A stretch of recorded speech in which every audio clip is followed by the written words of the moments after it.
Muy buenos días a todos, a todas.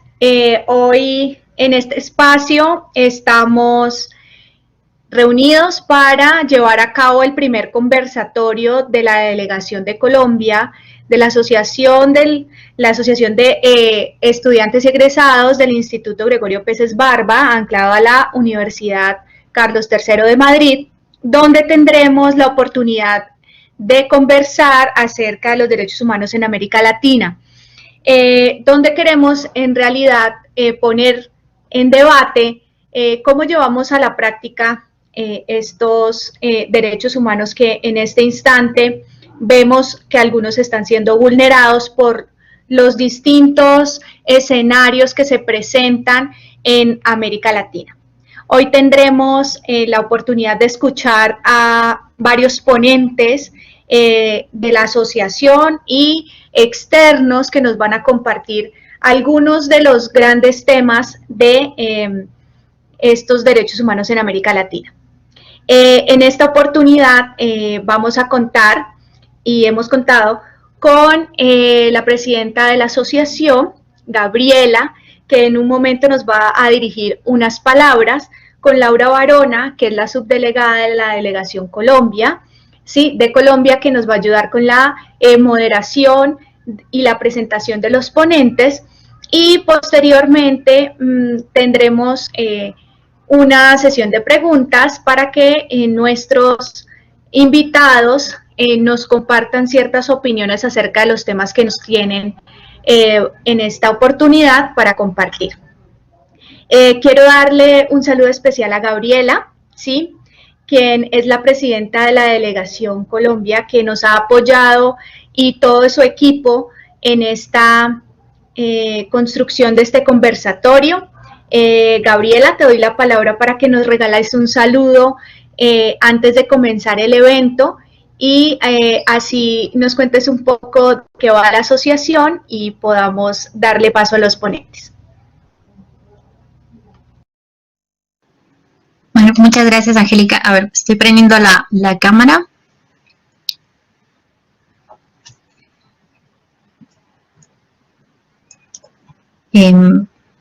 Vale, pues muchas gracias, y desde la Asociación de Estudiantes y Egresados del Instituto de Derechos Humanos, Gregorio Peces Barba, pues queremos darles la bienvenida a este importante evento que se está organizando desde la Delegación Colombia.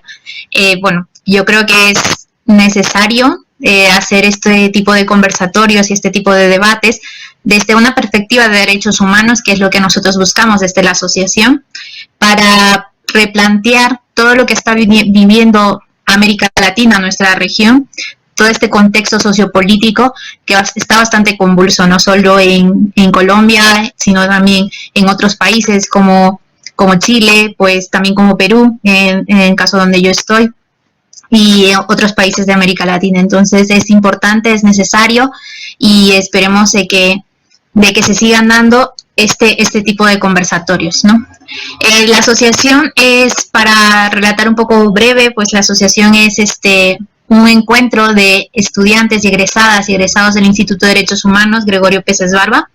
Ya existen más de 15, 20 generaciones que han salido del instituto, pero como que esta asociación hace como ese encuentro y reencuentro de muchas y muchos de nosotros, y estas uniones y estos lazos que se van creando, estas redes que se van creando, pues se dan para colaborar y para hacer esto, o sea, conversatorios, para poder apoyarnos, para hacer publicaciones, una especie de personas que estamos enfocadas en la investigación en derechos humanos o en la práctica de los derechos humanos, y que actuemos como una especie de observatorio de derechos humanos, generar estos debates.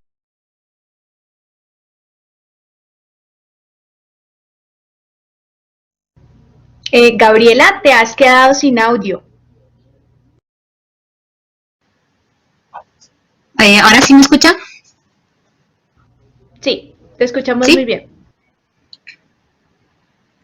Hola. Sí, te escuchamos muy bien. Se escucha fuerte.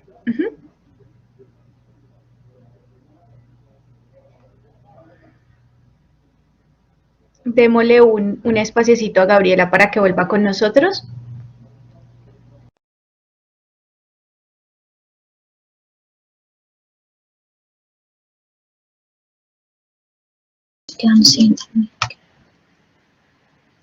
Listo, Gabriela, te tenemos otra vez aquí con nosotros. Sí, ahora sí me pueden escuchar. Sí. Perfecto, pues eso, de que necesitamos estos espacios y gracias a la asociación pues podemos hacer estos encuentros entre estudiantes y egresadas y que ahora pues está creciendo porque tenemos varias delegaciones, no solo la delegación de Colombia que siempre está ahí para hacer muchas cosas para la asociación, sino también tenemos la delegación de Perú, la delegación de Ecuador, la delegación de Argentina, de México, de Chile y ahora, bueno, de España, y en la próxima semana pues también tendremos ya la conformación de la delegación de Italia. Entonces esta asociación está creciendo y está creciendo gracias a todas y a todos los que formamos parte de la misma, ¿no? Entonces, bueno, y ya para terminar solo agradecer a Angélica, a Laura, que siempre está haciendo un montón de movimiento dentro de la delegación de Colombia y a toda la delegación de Colombia por hacer este tipo de eventos. Muchos éxitos y nada, y un fuerte abrazo a todos y espero que todo este abrazo virtual se vuelva un abrazo físico. Y nada, un saludo y que muchos éxitos y muchas felicidades por este conversatorio.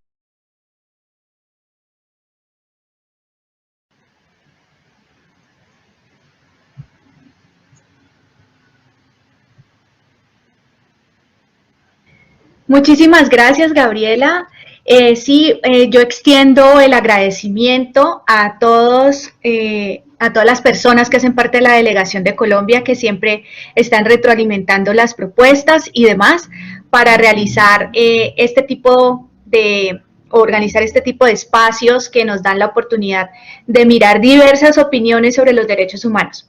Ahorita quiero darle paso a Laura Barona, quien es la subdelegada de la Delegación de Colombia, quien nos va a dar una breve presentación de los ponentes y nos va a dar las reglas generales de lo que va a suceder en este espacio. Laura. Hola, ¿me escuchan bien? Sí, te escuchamos muy bien. Bueno, buenos días a todos y a todos los asistentes, los participantes de este espacio. Buenas tardes para los que se encuentran en Europa. Bueno, en esta oportunidad, como lo decía Gabriela, como lo decía nuestra presidenta Gabriela, la idea de este foro es poder llevar de la práctica al debate una reflexión política sobre los derechos humanos y sobre las afectaciones a los derechos humanos que estamos viviendo en mi país, Colombia. Y contamos con la valiosa presencia de la ponente Isabel Severín de Chile, quien nos va a comentar desde su experiencia en Chile, nos va a comentar sobre los efectos en las protestas, en los contextos de protesta social y violaciones a los derechos fundamentales de la población civil. Contamos también con Bárbara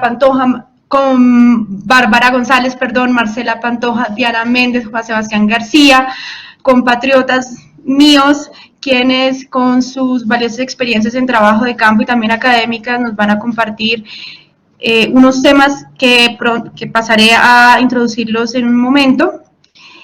Y pues nada más, darles la bienvenida a este espacio. Esperamos contar con sus aportes, comentarios. Por favor, escribir todos sus comentarios, preguntas, sugerencias por el chat. Estaremos en contacto permanente con los ponentes para hacerles extensivos sus comentarios, preguntas, sugerencias, y al final de las intervenciones daremos paso a una ronda de preguntas y deliberación. Así las cosas, iniciaremos este conversatorio con la intervención de Diana Méndez. Diana Méndez es feminista antiespecista, parte activa de la colectiva La Creciente Feminista, colectiva colombiana, con experiencia en seguimiento de política pública para la garantía de los derechos humanos en el marco del conflicto armado, en particular mujeres, población indígena y con orientación sexual e identidad de género diversa. Diana es economista de la Universidad de los Andes con maestría en estudio de desarrollo realizada en Bélgica. Actualmente es la oficial de monitoreo para el programa de mujeres que inciden en la paz, que es implementado por un consorcio de 5 organizaciones, 2 holandesas y 3 feministas colombianas. Este programa responde a la Agenda de Mujeres, Paz y Seguridad de la Resolución 1325 del 2000 de las Naciones Unidas. Así que bienvenida, Diana, y te damos la palabra.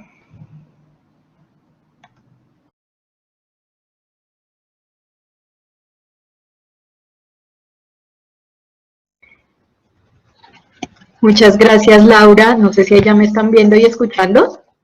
Te estamos oyendo muy bien, pero no te estamos viendo. Vea, pues qué raro. Esto, ya puse la... Ay, creo que ahora sí. Creo que ya dentro de poco va a verme. Bueno, mientras tanto, bueno, buenos días. Muchas gracias, Laura, por esa presentación. Como pues ya lo mencionó Laura, yo voy a hablarles sobre los derechos de las mujeres en el marco de la implementación del Acuerdo de Paz. Antes que nada, pues quisiera aclarar que lo que vengo a compartirles viene desde mi experiencia profesional y desde una revisión documental, y por tanto pues no trato de representar o no pretendo representar a las mujeres, pues nuestras realidades son muy diversas. Mi presentación gira como en tres partes. La primera es unas generalidades sobre los acuerdos, el acuerdo.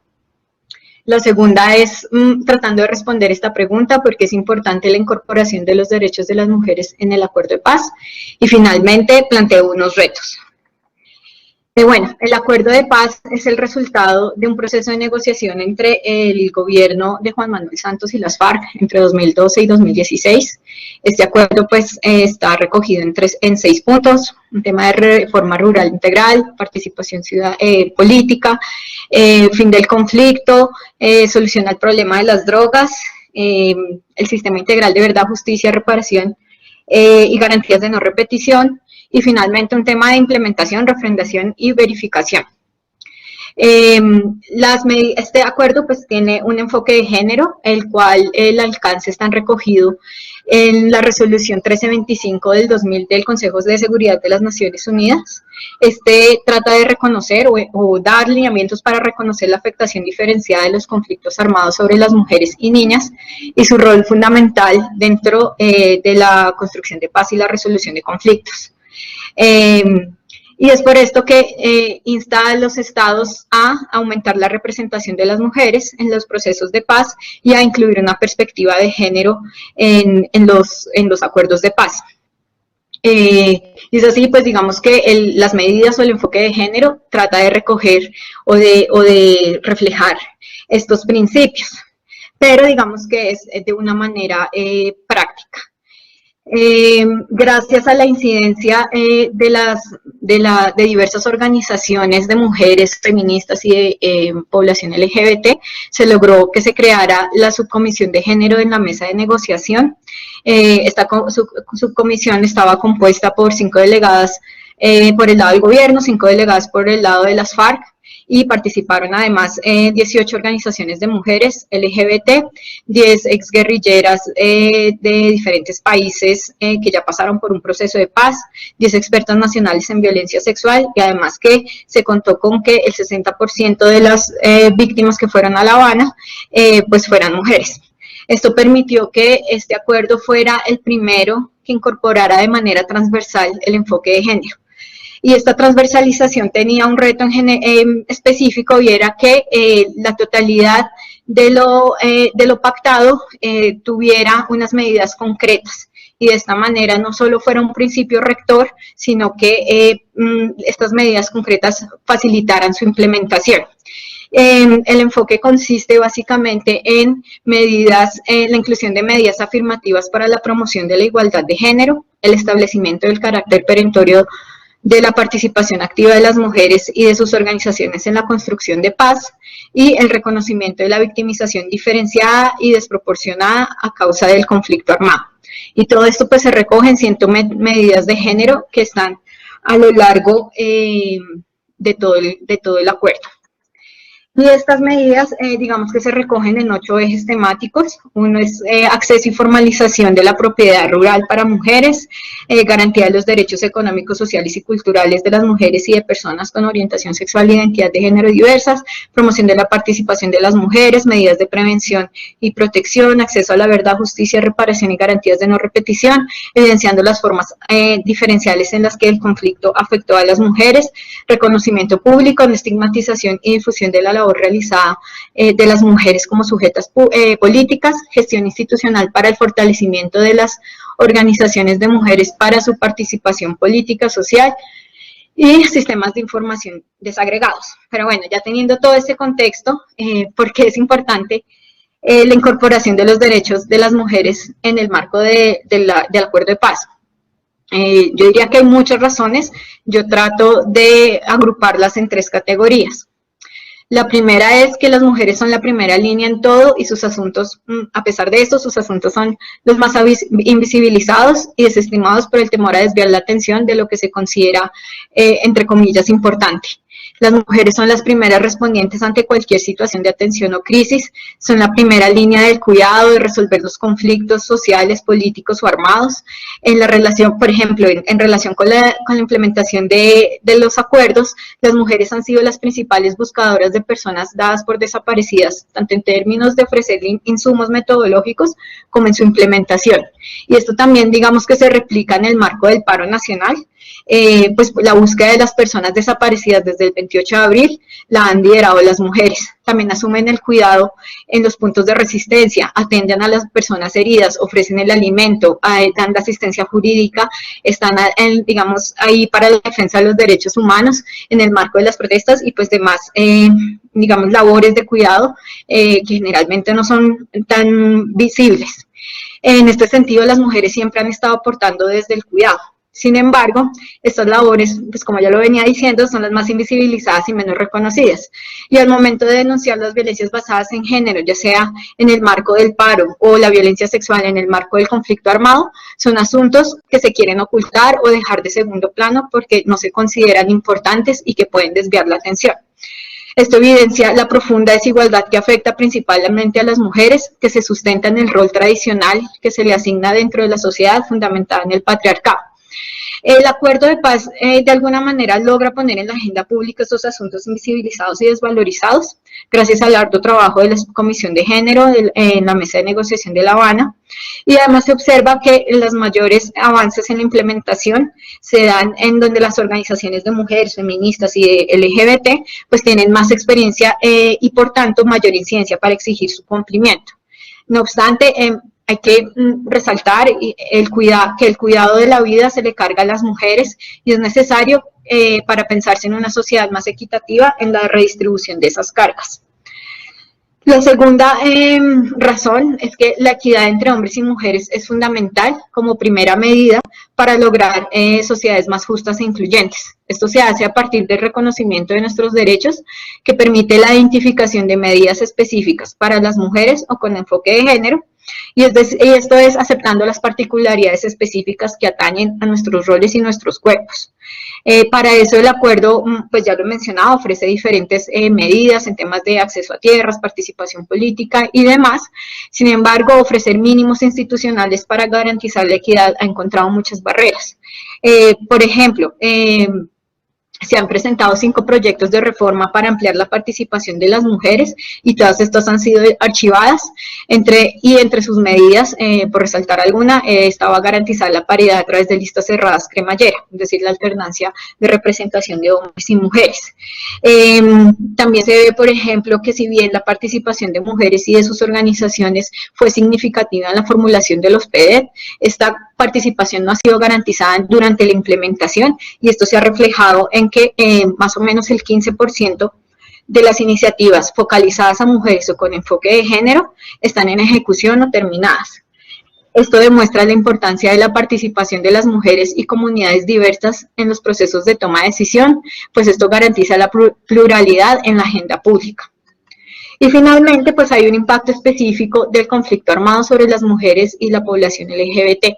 El acuerdo reconoce que las consecuencias de las graves infracciones al derecho internacional humanitario Y las graves violaciones a los derechos humanos son más graves cuando son cometidas contra mujeres y niñas o contra la población LGBT. Y son más graves porque las mujeres y la población LGBT nos enfrentamos a riesgos específicos por razón de género y por prejuicio. En el caso de las mujeres, la violencia contra nosotras y nuestros cuerpos tienen una carga simbólica y material que afectan profundamente a las comunidades y su tejido social. La violencia contra los cuerpos y liderazgos de la población LGBT atañe a la oposición de pensarse en otras formas de organización y de existir, diferente a la heteropatriarcal, sustentada en la familia tradicional y en las relaciones de poder desiguales entre hombres y mujeres. Son un desafío directo a las lógicas militaristas y de opresión y explotación de los seres vivos, diferentes al hombre heterosexual blanco, y a la explotación de la naturaleza, ya sea a través de la ganadería, extracción, megaproyectos, etc. Un ejemplo de esto es que, de acuerdo a testimonios de mujeres en proceso de reincorporación, las prácticas que tenían hombres y mujeres al interior de las FARC en épocas de guerra eran muy diferentes. Pero al salir de la insurgencia, dicen que las dinámicas con los compañeros comenzaron a cambiar, pues adoptaron prácticas machistas que imponen la sociedad, lo que ha repercutido en el aumento de la violencia intrafamiliar y contra la mujer digamos, en los espacios de agrupación AETCR o NAR. Y también manifiestan la dificultad que tienen para abordar este asunto en la comunidad y que estas prácticas machistas están afectando el trabajo organizativo. Y bueno, todo esto, digamos que presenta un escenario bastante complejo con varios retos. El primero es que, si bien el acuerdo representa un gran avance institucional y resulta ser emblemático en la forma en cómo el enfoque de género logró ser incorporado, hay que reconocer que este es el resultado de un proceso de negociación entre el gobierno de Juan Manuel Santos y las FARC, lo que implica que, por un lado, el gobierno de Santos ofreciera una mirada tecnocrática al acuerdo, que implica que no incorporara una perspectiva feminista, sino una mirada liberal de la equidad de género, en tanto que las FARC hicieron una apuesta por fortalecer institucionalmente el Estado, en particular en los territorios en donde su presencia es precaria, con el fin de garantizar los derechos humanos de todos los ciudadanos y las ciudadanas. Esto implica que, a pesar de los grandes esfuerzos que hizo la subcomisión de género, es limitado el alcance transformador que las medidas de género del acuerdo puedan tener. En su implementación se ve que difícilmente cuestiona la naturalización del rol cuidador que se le adjudica a las mujeres, ni subvierte nuestra forma de organización. Esto además se vio aún más limitado después de los fuertes ajustes que se hicieron cuando se perdió el plebiscito. Por otro lado, las acciones afirmativas que contiene el acuerdo deberían tener un carácter reparador hacia las mujeres y las personas LGBT para reconocer los años de conflicto armado y responder a la deuda histórica que la sociedad tiene con estas poblaciones. Y creo que hasta el momento esto no es tan claro, en particular con las comunidades diversas. Y finalmente, pues como no se negoció el modelo económico, pues ninguna de las dos partes tuvo en mente en erradicar el heteropatriarcado, es decir, redefinir las estructuras de poder que nos posibilitaron una sociedad más justa. El segundo reto, pues el abocamiento intencional por parte del gobierno actual a la implementación del acuerdo, evidenciando así su fragilidad ante las coyunturas políticas a pesar de los blindajes que se le quiso poner. El informe de la Contraloría del año pasado, el informe Contraloría al Congreso, resalta la imposibilidad de rastrear con certeza los recursos destinados al acuerdo. La información de destino y uso de los recursos del fondo creado para centralizar los recursos tanto de cooperación internacional como del presupuesto nacional no es clara. Y la Procuraduría también, de la misma manera, generó en su informe al Congreso del año pasado, generó unas alertas en clave de la ralentización en la toma de decisiones en aspectos muy importantes como la política criminal, que es esencial para las garantías de seguridad, la reforma rural integral en general y los PENIS. Y un último reto es la fragilidad del paro. Considero que estamos en un punto crucial del estallido social, en el que puede ser muy fácil perder el espacio que se ha ganado para evidenciar las problemáticas sociales en este país. El conflicto social que ha generado el paro nacional es una reproducción de las mismas prácticas patriarcales y capitalistas que han sustentado el conflicto armado en Colombia. Por eso los riesgos sobre las vidas e integridad de las mujeres en el marco de la protesta es el mismo, porque se reproducen las mismas dinámicas. Y es por esto que la resolución de esta situación no solo responde al pliego de peticiones como tal, sino a una reestructuración de la sociedad.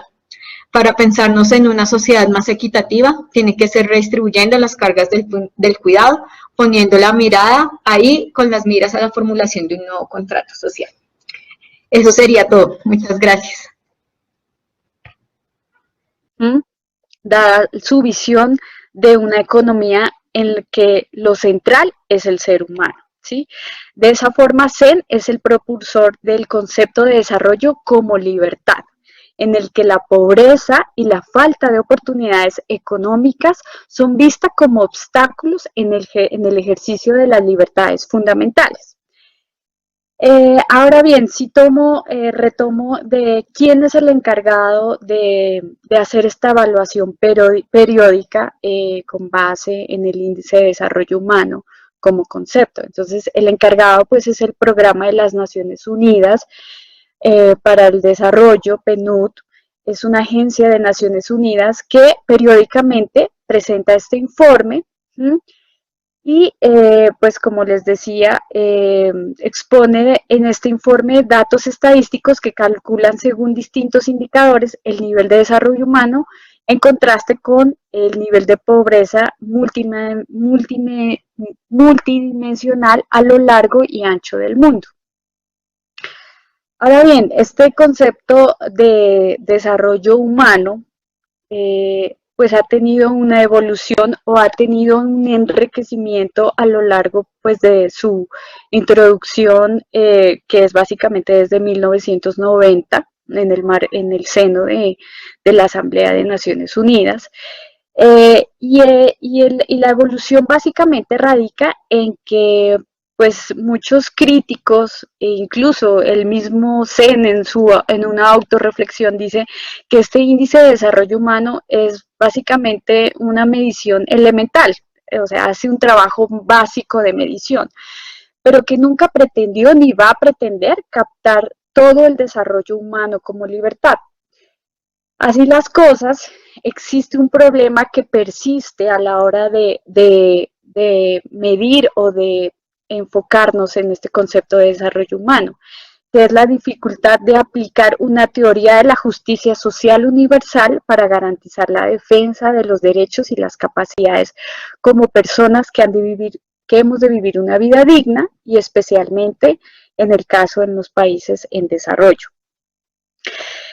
Una variante interesante de esta evolución del concepto de desarrollo humano es introducida por Martha Nussbaum, quien busca alternativas para conseguir medir ese grado de realización de las capacidades a través de su teoría del enfoque de capacidades. Pues bien, Nussbaum, que también trabaja de la mano en este concepto, compartiendo y también distanciándose en algunas cosas con Zen, pues dice que en su enfoque de capacidades dice que se trata de identificar las capacidades humanas básicas como una teoría de los humanos más realista, más práctica, que pueda ser respetada y que por lo tanto pueda ser aplicada. Es decir, Nussbaum lo que trata de decir es que a través de las capacidades básicas, de capacidades humanas básicas, pues se pueda medir mejor el desarrollo humano pues, en los países y sobre todo en los países en desarrollo. Vale la pena aquí también introducir una óptica interesante de Nussbaum frente al tema de género, porque pues Nussbaum es una filósofa que le llama mucho la atención todo el tema o sea, todo el trato o la falta de valor que tiene la mujer en países, por ejemplo, como la India, ¿no? Entonces, ella en varios de sus libros, incluso en uno que se llama Crear Capacidades, ella trabaja el tema de cómo las niñas en la India, incluso desde pequeñas, son limitadas en muchas oportunidades en su desarrollo, ¿sí?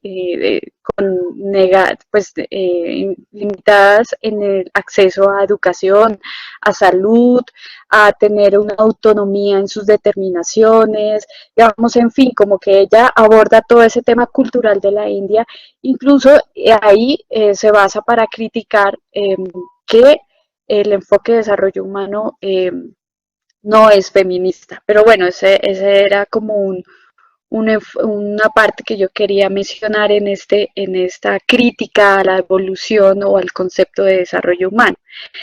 Y retomo entonces esta teoría de Nussbaum frente al enfoque de capacidades, recalcando que el objetivo que quiere plantear Nussbaum en su enfoque es preguntarse por lo que realmente es capaz de hacer y ser el individuo desde sus libertades y sus oportunidades para desarrollarse plenamente. Ahora bien, ya abordando el concepto de desarrollo humano, el concepto o práctica sobre el retroceso de este concepto generado a partir de la pandemia, ¿sí? Y es básicamente que, pues decirles que el desarrollo humano global en sí, como medida combinada de educación, salud y condiciones de vida en el mundo, ha tenido un retroceso que no tiene precedente. Realmente, pues para PNUD dice que desde 1990 no ha habido un retroceso tan importante y relevante.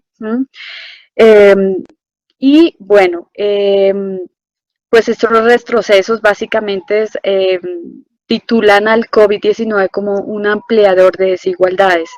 Resalta el PNUD que sobre todo estas desigualdades se han ampliado en el sector educativo por el cierre de las escuelas y por las profundas brechas existentes en el acceso al aprendizaje online, y también en los efectos negativos de las crisis sobre las mujeres y las niñas, que van desde el ámbito económico, menos ingreso y ahorro, mayor inseguridad laboral, hasta la salud reproductiva, el trabajo de cuidados no remunerados y la violencia de género.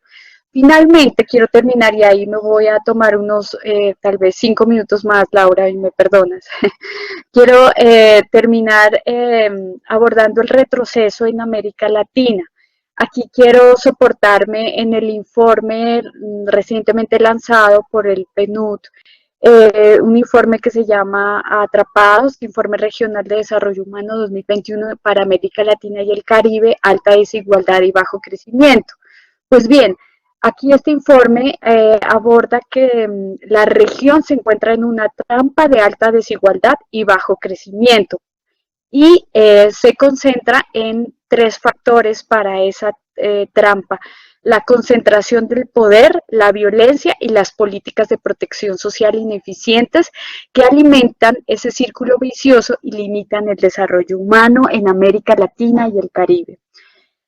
La brecha también, el informe también dice que la brecha entre la extrema riqueza y la extrema pobreza y vulnerabilidad que caracteriza a la región quedó en evidencia frente al COVID como nunca, y obviamente aún más la profundizó, ¿sí? También dice que respecto a la concentración del poder en manos de unos pocos que defienden sus intereses privados, es uno de los factores que más conecta la alta desigualdad con el bajo crecimiento, ¿sí? Y ahí dice que para balancear esa distribución de poder, el organismo PNUD sugiere explorar líneas de acción como la regulación del lobby y el financiamiento de las campañas políticas.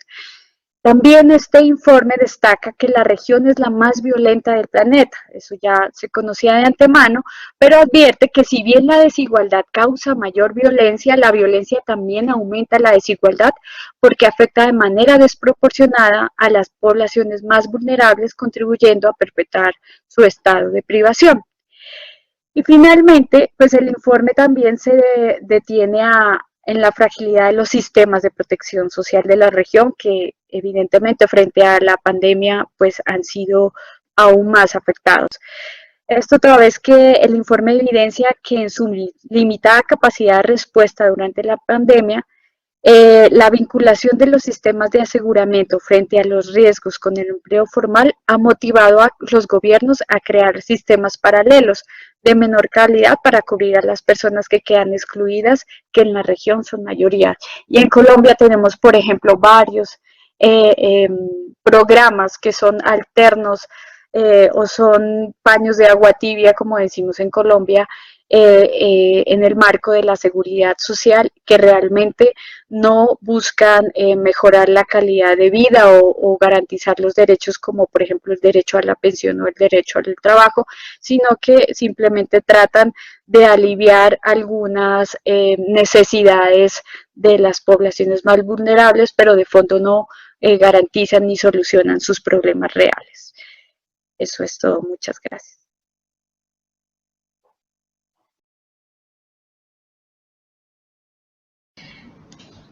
Marcela, muchas gracias. Muchas gracias por darnos claridad frente al concepto de desarrollo humano y por retomar esa realidad que determina América Latina, que es una realidad de desigualdad y concentración del poder y la riqueza, y que definitivamente me quedo con algo con lo que cierras, y es que la violencia aumenta la desigualdad, y eso es algo que nosotros estamos viviendo en Colombia hoy en día, agravado por la crisis derivada de la pandemia del COVID. Le voy a dar paso a nuestra compañera de la asociación, a Isabel Severín, es abogada y trabajadora social, docente de la carrera de Derecho de la Universidad de Andrés Bello en Chile, máster en estudios avanzados en derechos humanos. Adelante, Isabel. Hola, ¿se escucha bien? ¿Sí? Un poquito bajito, te estamos oyendo. Ahí más cerca, ahí está mejor. Ahí está mucho mejor, Isabel. Ok, bueno. Ante todo quiero agradecer la invitación que hicieron, sobre todo a la delegación de Colombia en general, por esta oportunidad, y sin más, y ciñéndome al tiempo que voy a cronometrar aquí, bueno, vamos a partir con esta presentación en que vamos a ver un poco lo que para nosotros y para mí es la irracionalidad de la fuerza estatal durante el estallido social en Chile, específicamente a través del uso de escopetas antidisturbios. Esta línea de investigación, debo decir que además la estamos levantando junto con algunos colegas abogados, parte con Pietro Ferrazza y Rocío Sánchez, y se van agregando también Anabela Redondo, Marco Ceballos, Rodrigo Cortés, y hoy es parte de un proyecto de investigación interdisciplinario que estamos llevando a través de la Universidad Andrés Bello. Un poco para contar de qué voy a hablar hoy, ¿no? Principalmente de este uso de fuerza menos letal, que es un uso indiscriminado y que tiene como contexto principalmente lo que se denomina el estallido social en Chile, que si bien se produce, ¿no?, como un hito en octubre del año 2019, comienza mucho antes, ¿no?, con una serie de demandas sociales, de protestas, en razón de la exigencia de mejoras en materia de educación, laboral, salud, ¿no es cierto?, y otras tantas, y además en la búsqueda de un nuevo proyecto constitucional, de un texto constitucional. Como ustedes sabrán, esto generó bastantes manifestaciones, para hacer concreta, muchas o la mayoría de ellas pacíficas, salvo casos aislados, pero sí una respuesta estatal de un uso indiscriminado de la fuerza, que, como vamos a ver a continuación, se genera principalmente por este uso de escopetas antidisturbios, que son, para los que o las que no sepan, un arma menos letal. Esto quiere decir que son armas que no están pensadas para generar la muerte, pero se les denomina menos letal justamente porque bajo ciertos usos ellas pueden llegar a generar la muerte, ¿no? Y en estas escopetas lo que hace es que la munición es transferida en movimiento desde el arma hacia el blanco. Para hacernos una idea y puedan captar como la dimensión de lo que ocurrió en Chile con esta cantidad de protesta y manifestación y la reacción de la gente estatal, voy a comentarles que el Instituto Nacional de Derechos Humanos levanta un número de víctimas por uso de este tipo de proyectil en un plazo de 5 meses, y lo hace a través de los centros de salud, donde iban las víctimas. Y en total se registraron cerca de 1.880 víctimas, por uso de este perdigón en el cuerpo, en general en toda parte del cuerpo, y además un total de heridas oculares igual a 460 víctimas. Estos números son de por sí bastante graves, pero además, si comparamos los números ocurridos en Chile en 5 meses, esa cifra iguala la cantidad de lesiones que han ocurrido en el mundo por este tipo de armamento, pero en 20 años. O sea, para que capten un poco la dimensión de lo que estamos hablando de las graves violaciones a los derechos humanos. Obviamente estas cifras además pueden ser mayores porque son únicamente las que fueron recabadas en los centros de salud, ¿ya? Además, ¿por qué es importante esto? Porque a lo mejor también lo va a comentar luego Bárbara, pero este uso de la fuerza, esta cantidad de violaciones a los derechos humanos se da principalmente en el contexto de manifestaciones públicas. Y el principal agente que provoca este tipo de vulneración o violación a los derechos humanos son carabineros, que es la policía de orden y seguridad, y las fuerzas armadas, ¿ya? Solamente para hacernos una idea, y no me voy a detener por cuestiones de tiempo, los delitos en general relacionados con violación a los derechos humanos son apremios ilegítimos, algunos con violación, otros con homicidio, torturas, ¿no es cierto?, apremios, torturas, digamos, de todo tipo, con violación, con abuso sexual, ¿no? Cifras que por lo demás, además, no visibilizan, por lo demás, a propósito de lo que mencionaba Diana, a las mujeres, ¿ya? Así que hay ahí también algo que mencionar.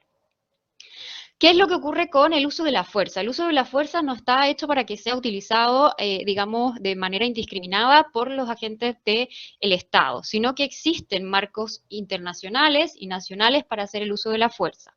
Entonces, a continuación, les puedo comentar que existe en el sistema interamericano un desarrollo de estos estándares tanto por parte de la Convención Americana como también por la jurisprudencia de la Corte Interamericana. En distintos casos hacen mención a los estándares para hacer uso de la fuerza.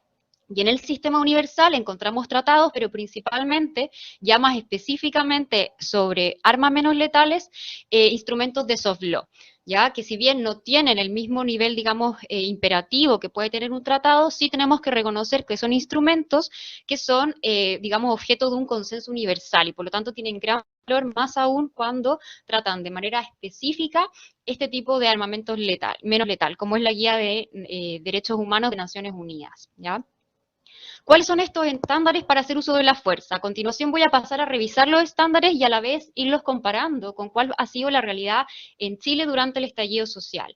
Son 5 los estándares a utilizar: legalidad, precaución, necesidad, proporcionalidad y la rendición de cuentas. Respecto de la legalidad, ¿en qué consiste esto? Que a diferencia de lo que a lo mejor está ocurriendo en Colombia o está ocurriendo en Chile, todo uso de la fuerza tiene que estar establecido en una ley. Y eso por una cuestión básica que tiene que ver con que estamos afectando, o probablemente afectaremos, derechos humanos, ¿ya? Y la ley, como, digamos, una consecuencia de un grupo, digamos, de un órgano representativo de la sociedad, entonces la ley, la que debe ser únicamente, o que únicamente la Constitución puede limitar o afectar ciertos derechos en ciertas circunstancias y con ciertas hipótesis, lo que tiene que estar además claramente establecido y además ser conocido o conocible, ¿no?, por todas y todos. ¿Qué sucede en Chile? En Chile esa regulación primero no es clara, permite varias interpretaciones, lo que genera un conflicto, pero además lo más grave es que la regulación de cómo usar la fuerza la emana del mismo órgano que hace uso de la fuerza, lo cual podríamos decir que es bastante absurdo, ¿no? O por lo menos genera cierta dificultad respecto de cómo controlar o imparcialidad que puede haber en esa regulación. En segundo término, la precaución. La precaución se refiere a que se debe prevenir o minimizar, ¿no es cierto?, los riesgos de este uso de la fuerza, ¿ya? Y reducir las lesiones. Y para ello, este estándar desarrollado, como decía, hay un marco internacional que lo ha desarrollado, implican que las armas tienen que ser testeadas y por órganos independientes, no por los mismos que van a hacer uso de la fuerza. Tiene que haber un entrenamiento y capacitación de las personas que vamos a entregarles estas armas, obviamente teniendo en consideración las graves consecuencias que pueden generar, y ellos deben en este entrenamiento conocer tanto las características del arma, no solamente para dar bien en el blanco, digamos, sino que entender cuál es la capacidad de lesión de estas armas y saber cómo atender las lesiones que pueden provocar. Y todo en un marco de derechos humanos, ¿ya? Con estándares de los derechos humanos, conocer estos estándares. Y además, obviamente, el armamento en sí y su munición tiene que tener ciertas características que deben cumplir. En este caso, ¿qué es lo que sucede en Chile? Respecto del testeo, no hay una normativa expresa que señale ciertos cánones que deban cumplirse para testear las armas. Sí, ya en el año 2012, un informe de Carabineros, que yo les decía que es la policía, digamos, civil de orden y seguridad, se filtra un informe de un testeo que habrían hecho en donde ya ellos tenían conocimiento de que este tipo de arma, de escopeta, utilizarse a menos de 30 metros generaba heridas penetrantes como las que generaron ahora en el estallido social. Además, ya se hace notar ahí la gran dispersión que tiene esta arma, es decir, se apunta a un blanco, pero la posibilidad de que se cumpla con ese blanco es muy vaga, porque la munición tiende a dispersarse. ¿Qué sucede con la capacitación? La verdad es que esta información no es fácil de obtener, tuvimos que obtenerla a través de transparencia, que es una solicitud que se hace a los órganos del Estado para que entreguen información. Solo se nos entregó parte de la información y entre ella que el Carabineros es capacitado a través de un curso de 10 horas. Eso es todo lo que reciben respecto de cómo usar armas menos letales, ¿ya? Y que estarían contenidas además todo tipo de armas y no sabemos cuántas de esas horas son prácticas o teóricas. Críticas que podemos hacer al respecto. Si es que acaso 10 horas parece que fueran horas suficientes, ¿no es cierto? Queríamos a nuestro parecer que insuficiente, para entregar un arma a una persona con la capacidad de lesividad que pueden tener estas armas. Segundo, que el curso en sí no tiene enfoque de derechos humanos, que es lo que estamos discutiendo hoy en este seminario, ¿no? Tiene que haber una cultura de derechos humanos a diario, ¿no? Cotidiana. Y además que este curso no se imparte por órganos distintos a Carabineros, sino que, nuevamente, la misma entidad, la que regula las normas del uso de la fuerza, la que enseña cómo utilizar este armamento y la que ni siquiera imparte derechos humanos. ¿Qué pasa con las características del armamento en Chile? Bueno, los proyectiles, no sé si ustedes se habrán enterado, pero además en Chile no cumplían con los estándares. De partida porque los que se decían balines de goma o perdigones contenían metal. De ahí además las graves consecuencias permanentes en el tiempo y no transitorias, como se supone que generan armas menos letales y con las víctimas que tenemos hoy. Y además la dispersión era de más allá de 1 metro.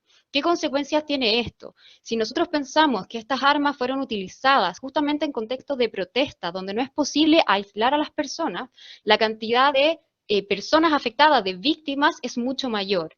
Por lo tanto, no es un arma para ser utilizada en protestas. Los criterios de necesidad y proporcionalidad. La necesidad implica que el uso de estas armas tiene que ser el último recurso posible, cuando no haya otra alternativa para utilizar, ¿vale? Que se hayan agotado todos los otros medios menos gravosos. Y respecto del criterio de proporcionalidad, implica que para hacer uso de estas armas, los agentes del Estado tienen que hacerlo de forma primero gradual y siempre existiendo un equilibrio entre el grado de la fuerza que van a aplicar versus la amenaza que está representando la otra persona, ¿no? Y acá es importante, el único objetivo legítimo que puede perseguirse de acuerdo a los estándares internacionales es la protección de la vida de las personas, vida o integridad, no otro. No la propiedad, no otro tipo de amenazas que no suponga un riesgo para la vida o la integridad. ¿Qué ocurre en Chile? No se cumple con este estándar el nivel de, digamos, de la necesidad porque se permite uso de arma menos letal por agresiones que no supongan un riesgo, por ejemplo, para la vida y la integridad. Incluso se permiten para proteger bienes. Y además se genera una gran lesividad con este uso de escopetas que es antijurídico. Porque no se respeta la distancia, se apunta a la parte alta del cuerpo, no se tiene en consideración a sujetos especialmente protegidos como personas mayores de edad, personas con discapacidad, mujeres embarazadas, niñas, niños y adolescentes, incluso se utilizaron dentro de establecimientos educacionales, ¿vale? Entonces, no se cumple ni con la necesidad ni con la proporcionalidad. Y por último, en este sentido, señalar que es necesario como un último estándar que se rinda cuentas. El objeto de esto es que los estados deben hacer responsables a las fuerzas de seguridad, de orden y seguridad, que hacen uso de la fuerza, en este caso menos letal, por los actos, las decisiones y las omisiones que cometan, digamos, persiguiendo su objetivo, que siempre tiene que ser un objetivo legítimo, que es la protección de las personas, y recordando aquello. En este sentido, rendir cuentas implica que todo uso de la fuerza, y más aún cuando ha existido violación a los derechos humanos, debe hacerse de manera oficiosa, de oficio, ¿no? por el Estado, de forma rápida, seria, con la debida diligencia, especialmente por un órgano imparcial e independiente. Además, la Corte Interamericana en esto ha sido bastante clara y la Comisión también, tiene que existir sanciones de carácter penal. Es decir, si un agente del Estado ha hecho un uso ilegítimo de la fuerza y el uso de la fuerza menos letal, tiene que ser sancionado y investigado penalmente. No basta simplemente con una investigación y una sanción de carácter administrativo. ¿Ya? Eso es además. Y además tiene que perseguirse y sancionarse, si es que corresponde, a todos los autores. Con esto quiero decir, no solo el autor material que disparó la escopeta antidisturbio y dejó a una persona con un trauma ocular de por vida o en el cuerpo, sino también a el responsable, digamos, por el mando, aquellos que tomaron las decisiones, que no cumplieron con el estándar de precaución, de necesidad, de prevención, proporcionalidad, etc. Por último, la reparación integral. ¿Esto qué implica? Que deben tomarse, ¿no es cierto?, todas las medidas de carácter simbólico y material para entregar una reparación integral a las víctimas por violación a los derechos humanos, con lo que supongo que después desarrollarán con más detalle y lo podemos hablar. ¿Qué está sucediendo en Chile con la investigación y sanción? Y con esto ya voy cerrando. Del total de denuncias que existen, e insisto, pueden haber más víctimas que efectivamente denuncias, solamente existe la mitad de causas vigentes de esas denuncias, 4.681, y lamentablemente, y parece que ha sido la tónica de este seminario, ¿no?, que nos desalienta un poco, pero es un desafío, solamente hay una condena por este tipo de actuaciones de los agentes del Estado en el contexto del estallido social por grave violación a los derechos humanos. ¿Qué sucede en Chile con la reparación? Bueno, lamentablemente solo hay un programa que es de integración de rehabilitación ocular, por lo tanto es solo para las víctimas de trauma ocular, que además consiste netamente en la entrega de, digamos, una prótesis ocular, y esto ha generado bastante complicación además en que efectivamente todas las víctimas lleguen a ella, porque este programa es centralista, es decir, se encuentra en Santiago de Chile, en la capital, y ustedes sabrán que Chile es un país bastante extenso, lo que genera que no todas las víctimas puedan acceder a ello. Además el resto de las víctimas que han tenido otro tipo de lesión no tampoco pueden acceder a este programa, y hay dificultades en su implementación, porque se genera revictimización. Muchas veces en estos centros está justamente la presencia de los agentes del Estado. Hay además estas personas por el lesión han sufrido despidos en sus trabajos porque no han podido, ¿no es cierto?, responder en sus labores. Obviamente hay deficiencia en atención psicológica, no hay un acompañamiento estatal. Y el otro programa que existe de reparación, que no surge a propósito del estallido social, sino que existe dentro del contexto del Servicio Nacional de la Mujer y Equidad, no tiene mucha difusión, es un programa que no se aplica a hombres ni a personas de la diversidad sexual, y está diseñada para un tipo de agresión particular y en los casos, digamos, más graves. Por lo tanto, las personas del estallido social, víctimas de este estallido social, en general podemos afirmar que no han tenido acceso a una reparación integral con todos los estándares que se exigen internacionalmente para hablar de aquella.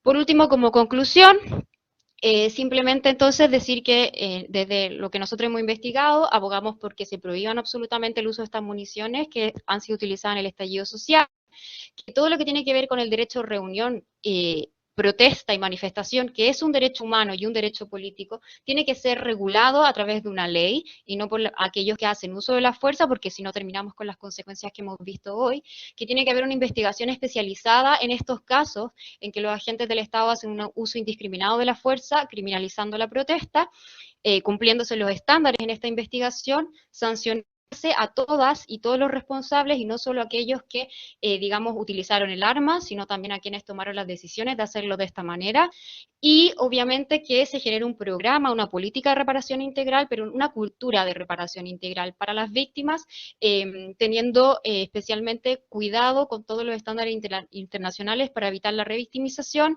y lograr una reparación que sea integral, ¿no es cierto?, que contemple la restitución, la indemnización, las medidas de satisfacción, las garantías de no repetición y la rehabilitación. Eso. Muchas gracias. Que estén muy bien.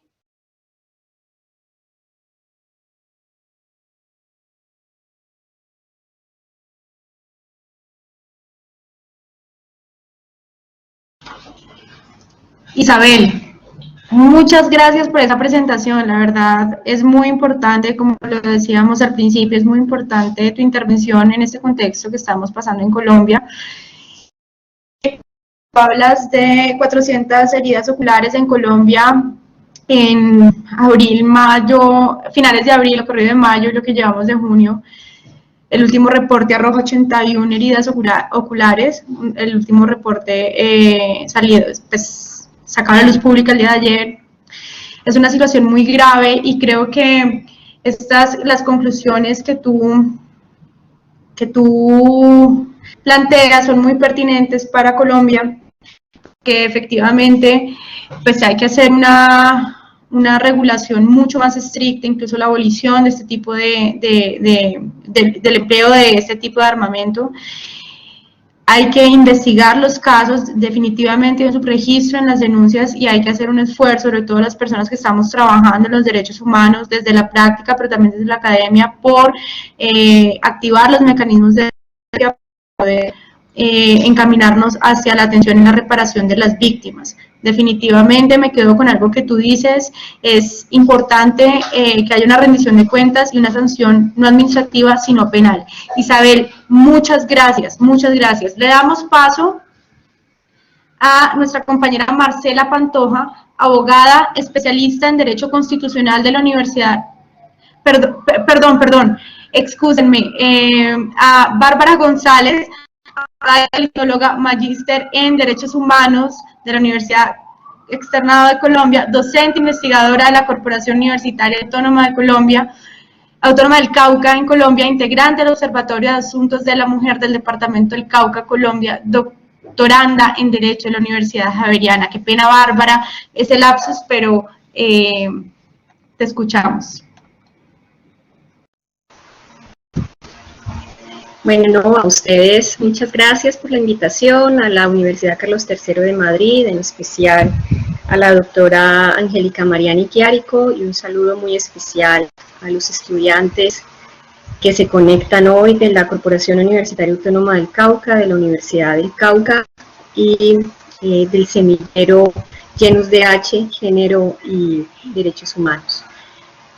Yo hoy voy a tratar sobre la violencia política contra las mujeres en el caso colombiano, y para ello pues voy a tomar tres grandes partes de esta presentación. Una es un acercamiento a la noción de la violencia política contra las mujeres.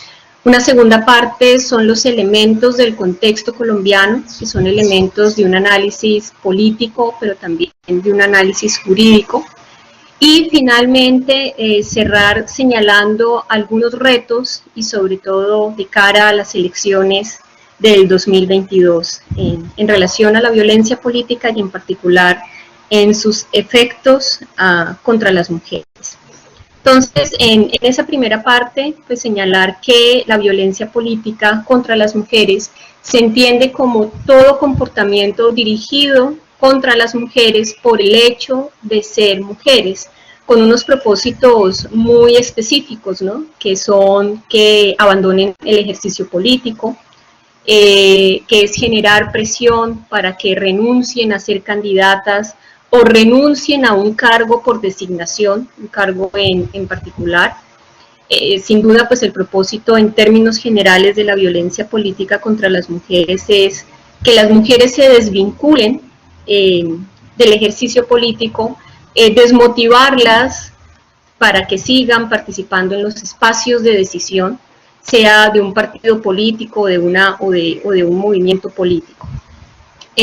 Pero más allá del ejercicio político electoral, por ejemplo, la Red Nacional de Mujeres concibe la violencia política de una manera mucho más amplia y nos dice que no es solamente todo acto por acción o toda omisión que trate de evitar que la mujer ejerza su derecho a la participación en términos electorales, sino que también es todo acto, acción u omisión que lleve a que la mujer se desmotive a participar en espacios comunitarios, en espacios de participación comunitaria o en espacios de participación social o en espacios de participación ciudadana, entiéndase como mecanismos de participación ciudadana.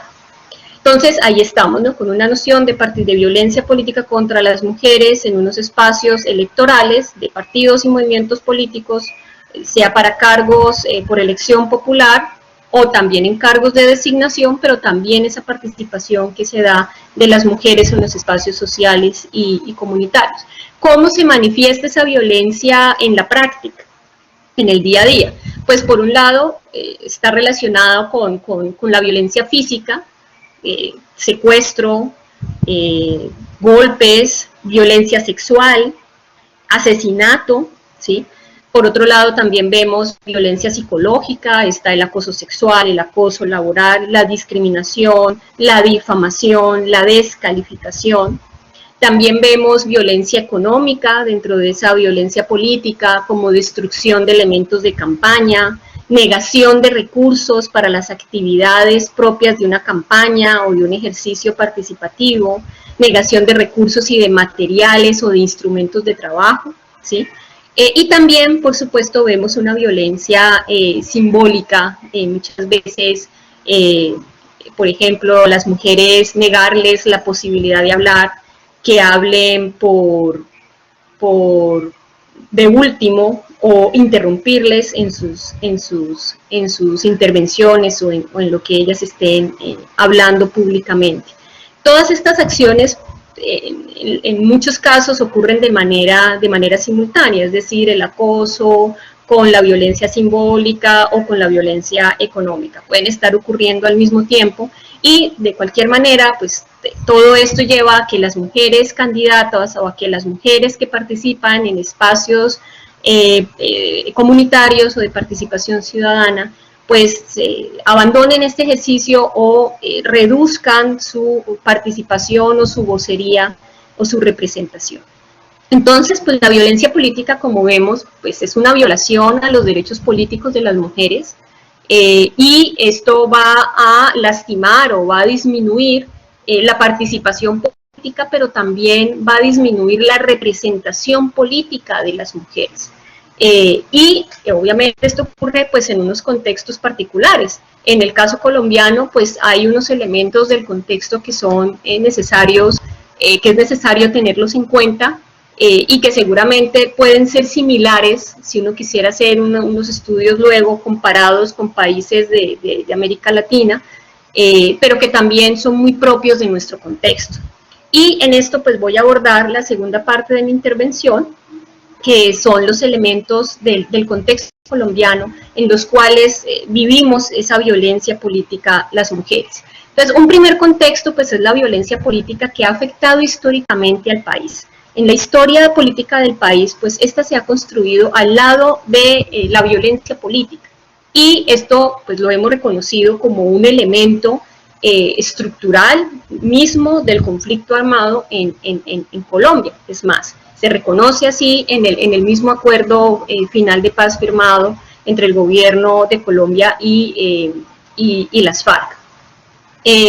Para esto pues hay que decir que la historia de Colombia pues se ha caracterizado por la violencia política y va desde las guerras civiles del siglo XIX, pero en el siglo XX con unos momentos muy específicos como el ocurrido entre 1948 y 1957, en el cual pues hubo un enfrentamiento, la conocida época de la violencia, enfrentamiento entre los partidos políticos tradicionales tras el magnicidio de Jorge Eliezer Gaitán.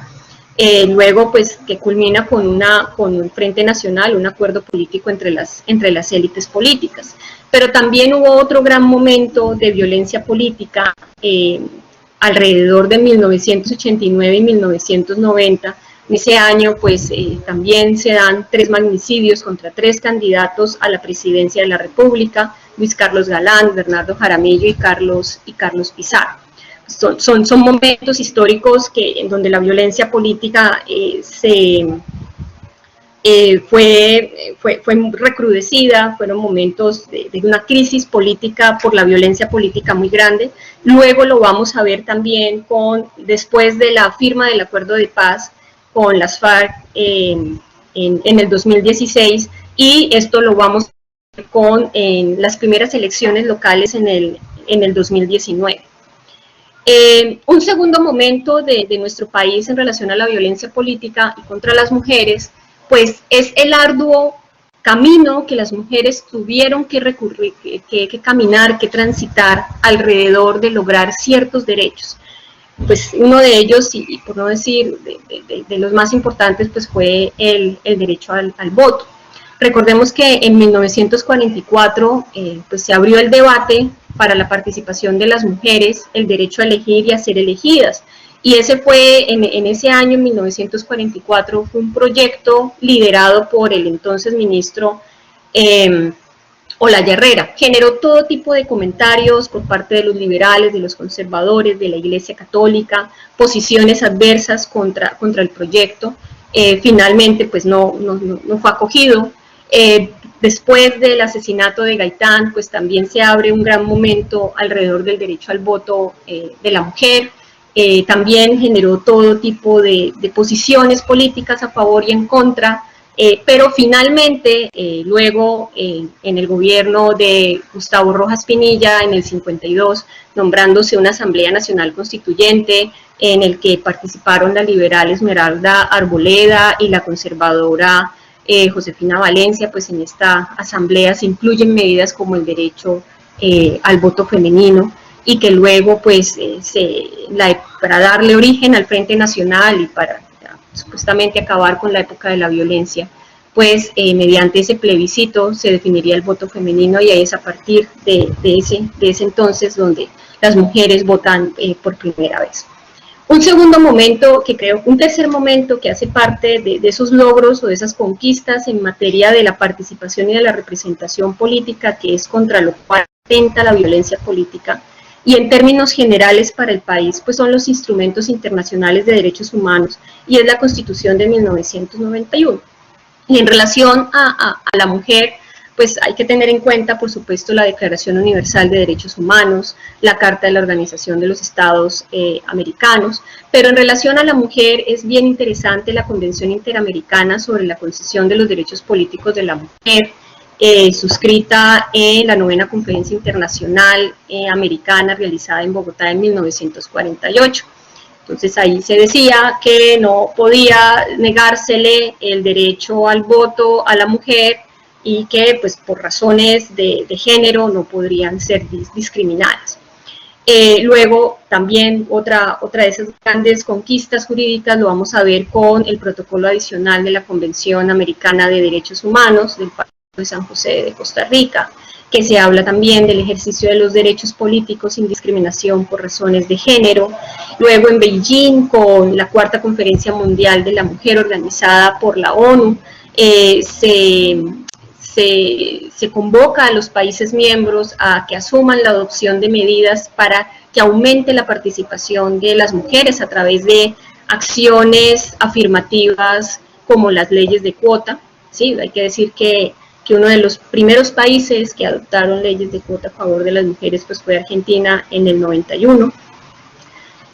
Y otra conquista está la recomendación de general número 23 del Comité de la CEDAW, que indica que los estados parte deben adoptar medidas para eliminar todo tipo de discriminación contra la mujer en espacios del escenario público y del escenario político.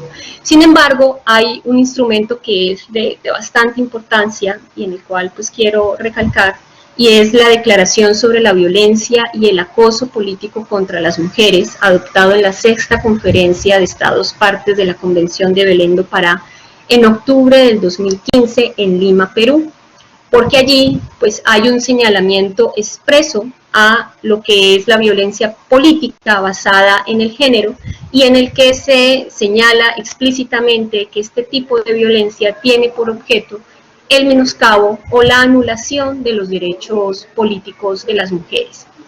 Esto en términos de instrumentos internacionales. Ya en el caso colombiano, con la Constitución del 91 y su subsiguiente desarrollo jurisprudencial, pues nos damos cuenta que pasamos de una democracia representativa a una democracia participativa.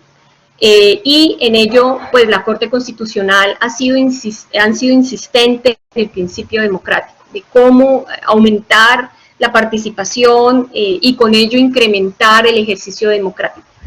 Ha sido insistente, con ello pues está el artículo 103 que nos habla de los mecanismos de separación, hubo reformas políticas que llevaron a que se reformaran cuestiones nodales de la participación electoral, entre ellas la reforma política del 2009, ¿sí? Que es la que le da la ley de cuotas del 30% a la participación de las mujeres. Todo esto, digamos, como logros jurídicos en un contexto político colombiano que ha sido marcado por la violencia política en su historia política, en conformación de poderes y de representación de los diversos grupos y poblaciones y sectores.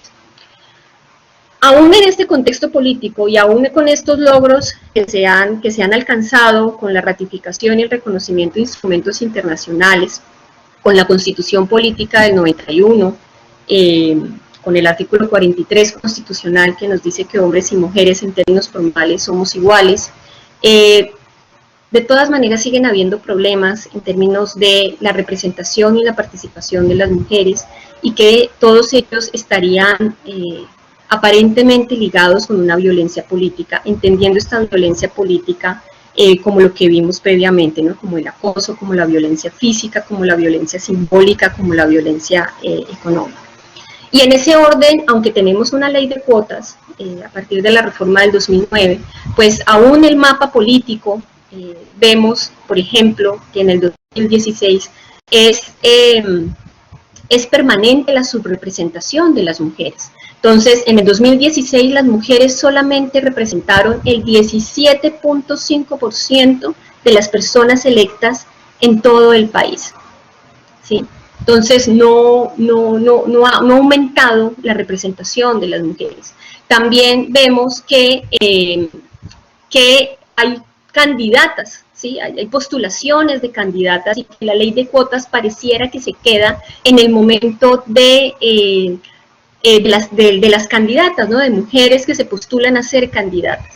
Pero ya en el momento de la elección de las corporaciones públicas, pues como tal, no hay una igualdad en la representación, ni hay una igualdad en la elección. Entonces, de acuerdo a la politóloga Wilson Obregón, a Emma, pues ahí vemos que aunque las mujeres lograron el reconocimiento de la ciudadanía, ¿sí? En ese entonces, en el 57, en el 54, con el derecho a elegir y ser elegidas, no han obtenido hasta el momento una participación igualitaria.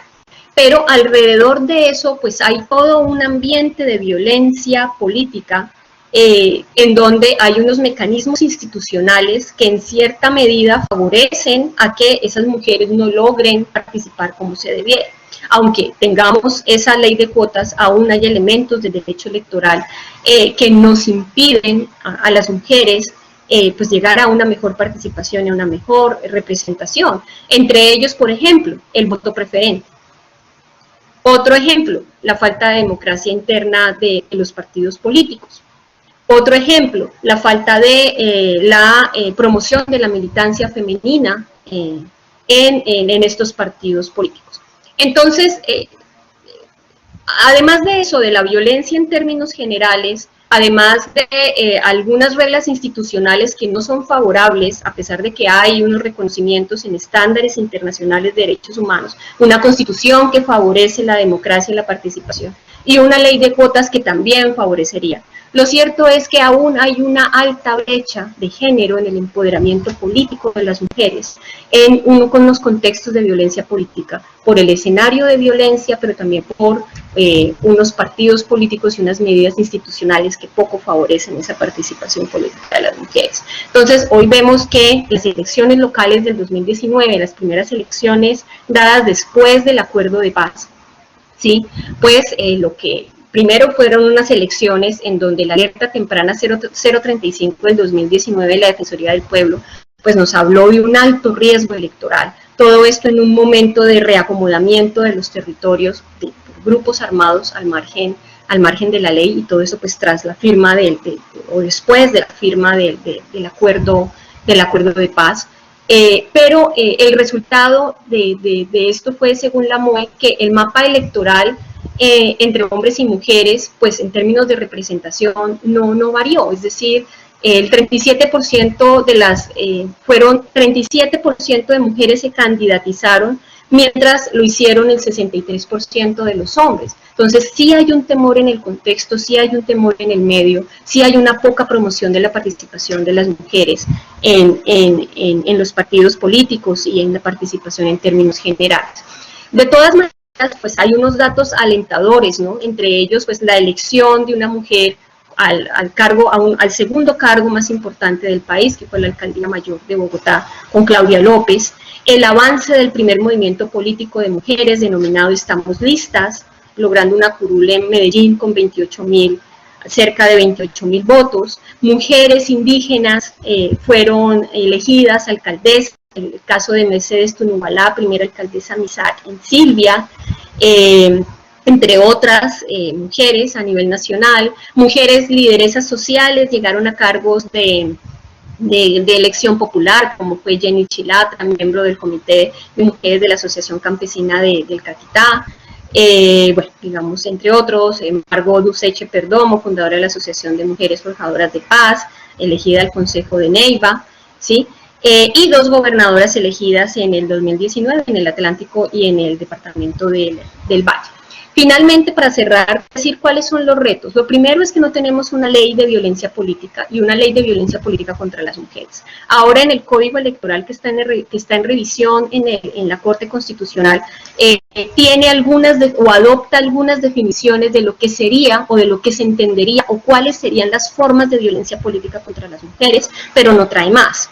Entonces, ahí hay una gran debilidad. Y lo segundo es que, como lo dice la Declaración sobre Violencia y el Acoso Político contra las Mujeres, es que la violencia política contra las mujeres está asociada en primer lugar con el aumento de la participación política de las mujeres en cargos de representación política, pero que esto no solamente se requiere de medidas como la ley de cuotas, requiere de un abordaje mucho más integral, que abarque, por ejemplo, o que asuma medidas que prevengan la discriminación de las mujeres y que eviten el empoderamiento político de las mujeres que ocurre en el nivel social, pero que ocurre a nivel de los partidos políticos y que ocurre en las instancias del Estado. Todo esto en un escenario, vuelvo y repito, colombiano, de violencia, caracterizado por violencia política, y sobre todo en un escenario local en donde además de la violencia política que sufren las mujeres, estas se articulan con otros tipos de violencia, ¿no? Como por ejemplo la discriminación que puede haber por razones de pertenencia étnica. Eso es, porque creo que ya me han dicho que el tiempo, creo que me pasé 5 minutos más. Muchas gracias, no es más.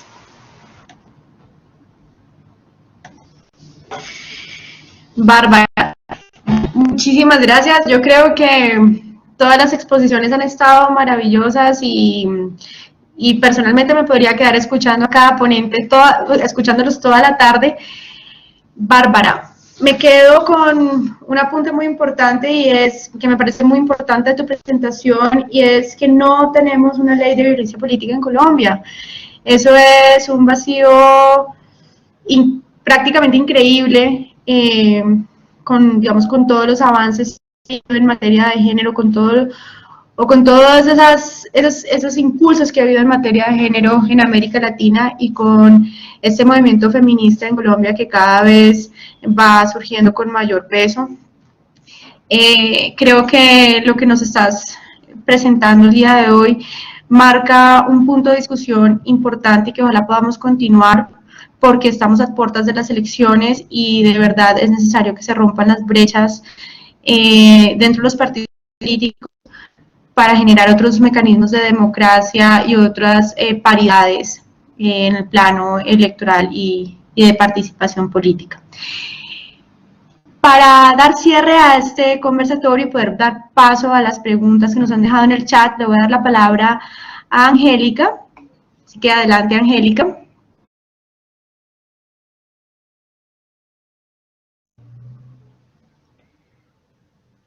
Hola a todos y todas las personas que en este momento nos acompañan. Para dar cierre, le agradezco muchísimo a Laura por esa moderación y a los ponentes que nos han acompañado, a todo el público que ha estado muy atento y muy atentas a lo que se discuta aquí. Muy interesante todo lo que nos vienen a exponer estos expositores. Queríamos cerrar este conversatorio con algunas preguntas que nos han hecho a través de redes sociales y nos han hecho en los chats relativos a cada una de las intervenciones que han tenido las personas que están conectadas. Voy a hacer dos preguntas generales para todos los ponentes, ¿vale?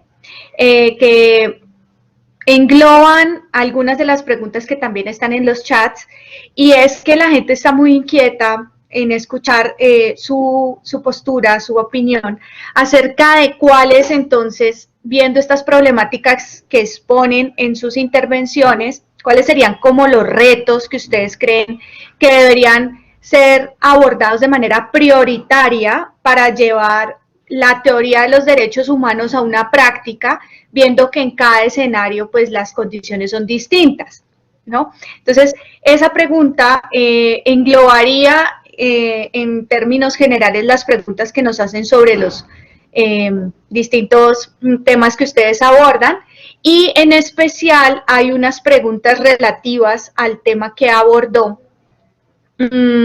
Isabel con respecto al uso de armas no letales.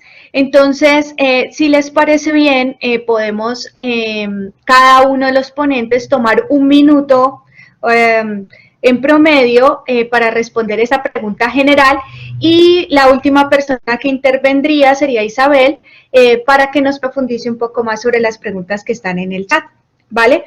Entonces, le doy la palabra en primer lugar a Diana, si te encuentras en la sala, para que nos ayudes a responder la pregunta de los retos que implicarían para transformar esos escenarios y llevar los derechos humanos a la práctica. Bueno, muchas gracias, Angélica. Pues bueno, yo creo que en mi presentación yo lo hice, y tengo que aclarar nuevamente que pues yo soy feminista, entonces para mí tiene que ser, digamos que aterrizar los derechos humanos a la práctica implica que estén traducidas en medidas específicas para, pues digamos, atender las diferentes problemáticas que implican la vulneración de los derechos.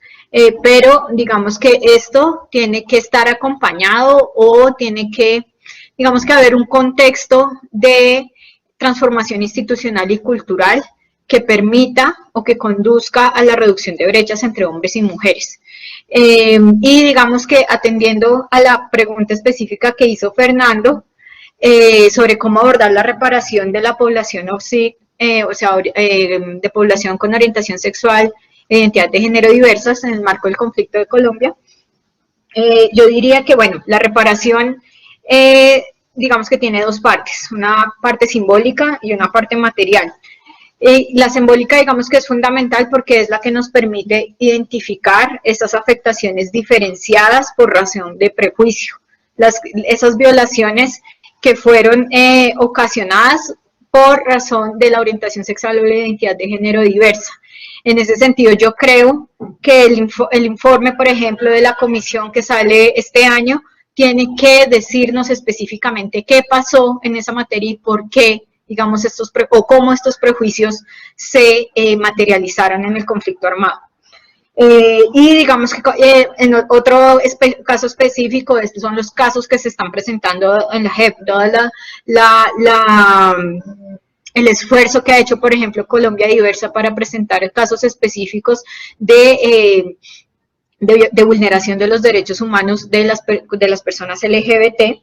Y también, por ejemplo, hay un reto muy particular en la unidad de búsqueda de desaparecidos de identificar a estas personas desaparecidas por razón de su identidad de género o orientación sexual. Y con esto, digamos que si se logra hacer esto, por esto es importante, ahora me devuelvo, por esto es importante un sistema de información esto desagregado, porque esto nos va a permitir no solo identificar de manera nominal, sino también identificar las causas, ¿no? Y digamos, lo que sustenta estas violencias. Y todo esto, pues digamos que se tiene que traducir en medidas de reparación material que reduzcan las brechas de accesos a diferentes servicios en pro de la garantía de los derechos. Y creo que ahí es un reto fundamental. Los últimos informes de seguimiento al acuerdo, digamos que dan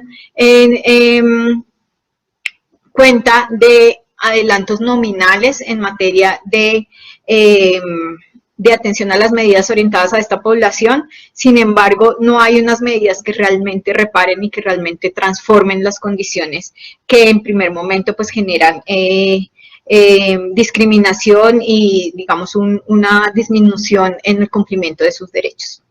Eso sería todo. Gracias. Muchísimas gracias. Juan Sebastián, cuéntanos, ¿cuáles serían esos retos?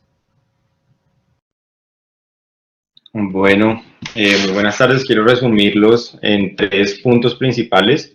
El primero sería pues la generación de esas políticas de desarrollo alternativo que tanto han aclamado las comunidades y que tanto ha mencionado el gobierno que va a implementar, pero que finalmente se quedan en el papel, nunca se llegan a desarrollar de verdad y precisamente esto es lo que genera esos porcentajes de resiembra, incluso en estos planes de sustitución de cultivo.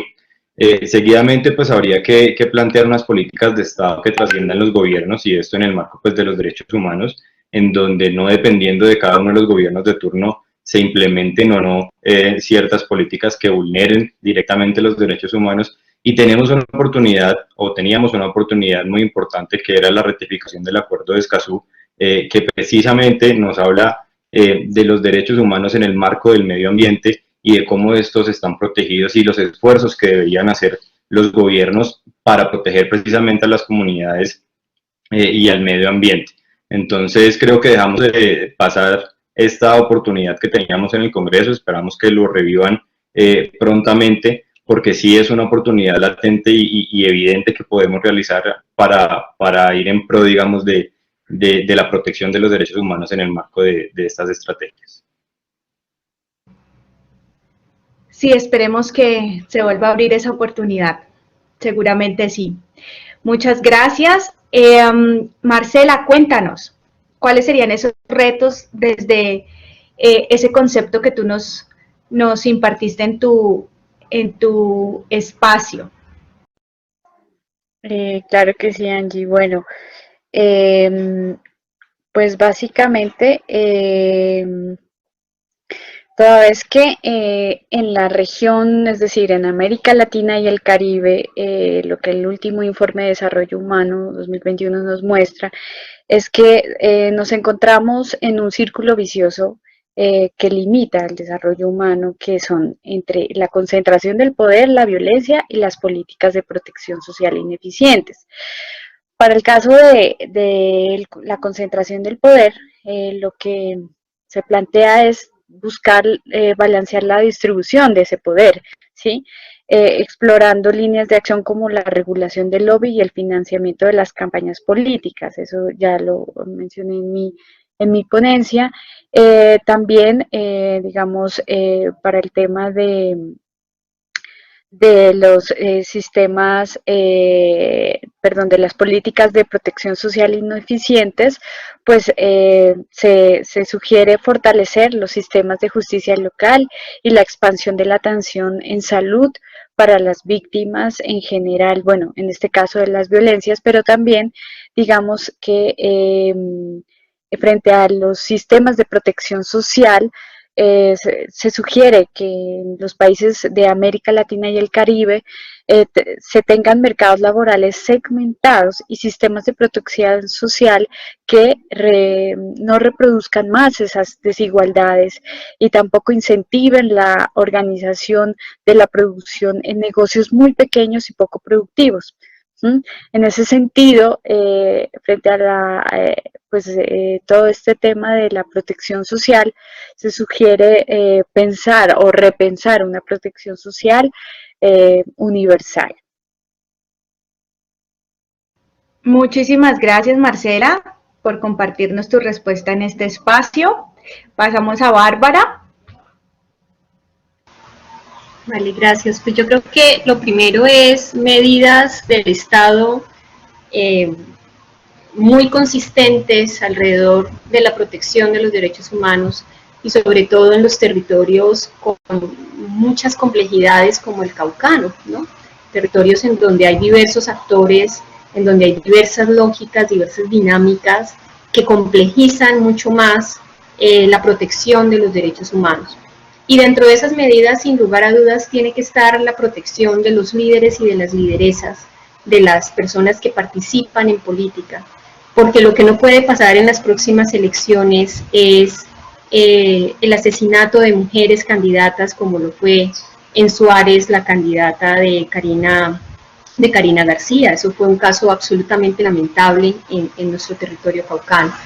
Entonces, aumentar esas medidas de protección de los derechos humanos, más aún de quienes están promocionando, están defendiendo y son nuevas caras o son nuevos actores que están llegando al poder y a la representación.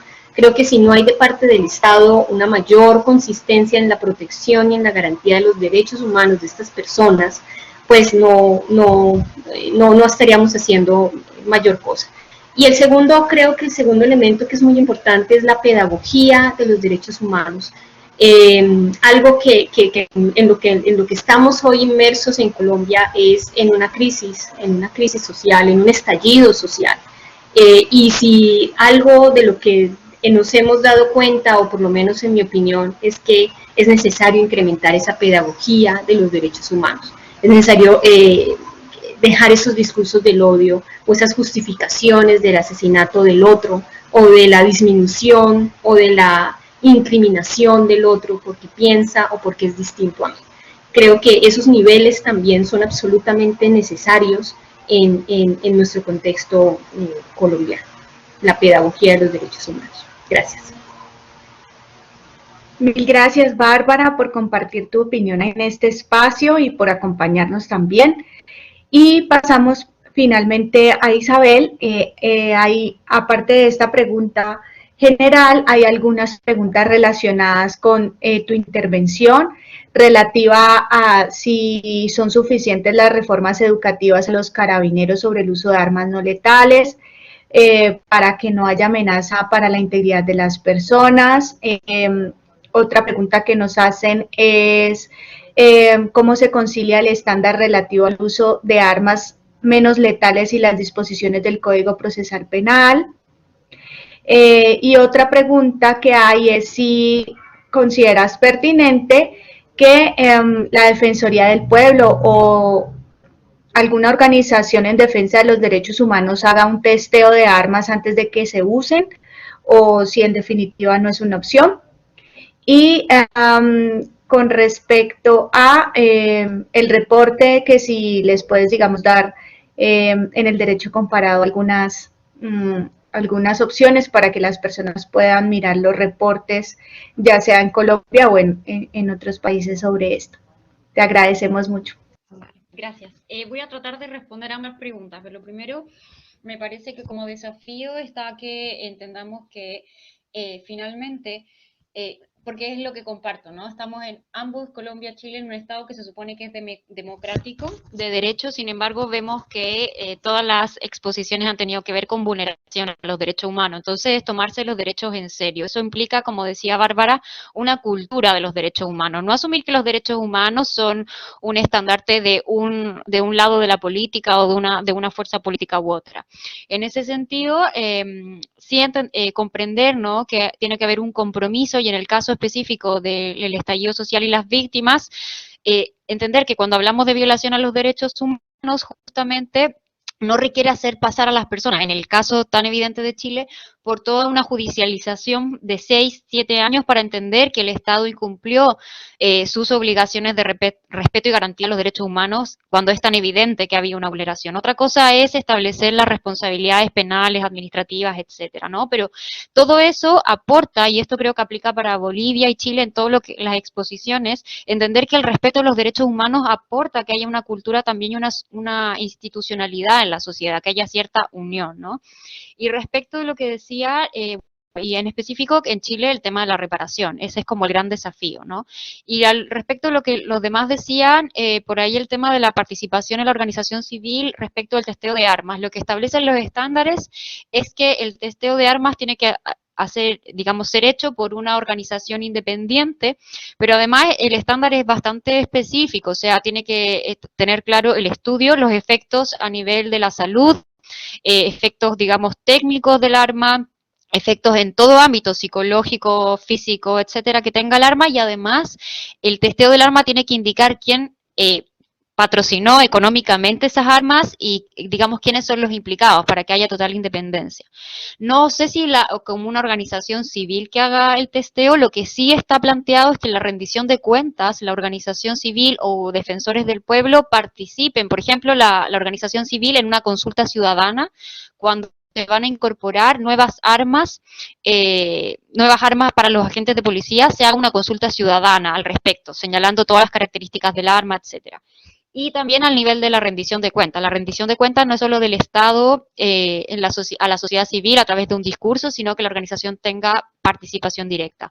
Y la otra pregunta en materia como penal es que lo que se propone acá y en todas las exposiciones ha sido el uso respetuoso, el ejercicio legítimo de los derechos humanos, ¿no? Entonces, en los casos que ponen ahí, que tiene que ver con la comisión de ciertos delitos, ahí efectivamente hay abusos a veces en el ejercicio de ciertos derechos, y eso está bien que esté sancionado. Lo que nosotros estamos planteando es simplemente que la protesta y el derecho a la manifestación es un derecho humano, y eso no se puede criminalizar y tratar como un acto delictivo. Ahí es donde hay que hacer la separación. Los delitos son delitos y está bien que estén sancionados, eso se rige por el Código Penal. Lo que estamos hablando acá es que en contexto de protesta se actúe como si las personas que protestaran fueran delincuentes. Ahí hay que separar, ¿no? Porque el derecho a la protesta es un derecho humano. Entonces, haciendo las distinciones, son ámbitos distintos y lo importante es cumplir con los estándares y en el fondo ahí rige los estándares internacionales a través en Chile del artículo 5 que incorpora los tratados internacionales de derechos humanos a nuestro ordenamiento jurídico y tienen un rango superior incluso que la Constitución. Eso. Gracias. Te agradecemos muchísimo y agradecemos a todos los ponentes, a todos los asistentes, a la Asociación de Estudiantes y Egresados del Instituto Gregorio Peces Barba de la Universidad Carlos III de Madrid por este tipo de espacios. También agradecemos a todos los asociados que hacen parte de las distintas delegaciones, en especial a la delegación de Colombia. Nuestros asociados y asociadas han hecho, digamos, un aporte para que esto salga de la mejor manera, y también agradecer a la presidenta Gabriela, a todo su equipo, que ha sido, a Loli, que también ha sido una de las personas que ha estado detrás de todo este evento, y también agradecer mucho a Laura Barona, que ha estado en contacto con los ponentes, con las ponentes que han, digamos, tenido un espacio para proponernos repensar los derechos humanos y cómo llevarlos a la práctica. No sé si quieren despedir este espacio con algunas palabras finales, y si no, damos por terminado este primer conversatorio de la delegación de Colombia, que es adscrita a esta asociación de estudiantes y egresados del Instituto Gregorio Peces Barba de la Universidad Carlos III de Madrid. Vale, entonces, no siendo mal, les agradezco mucho la asistencia y cualquier cosa estarán en las redes sociales, pues rotándose la grabación que hoy tenemos. Ya nos dirán para este espacio cómo lo van a hacer por las redes sociales de la asociación, ¿vale? Muchas gracias. Un saludo a todos y todas. Muchas gracias por este espacio. Muchas gracias a ustedes. Les mando un abrazo y que tengan un lindo día. Que estén muy bien, feliz tarde para todos, feliz noche Muy también. bien. Muchas gracias. Hasta luego. Gracias, muy amable, hasta luego. Hasta luego, que estén muy bien, que tengan una linda tarde. Muchas gracias por acompañarnos en el espacio.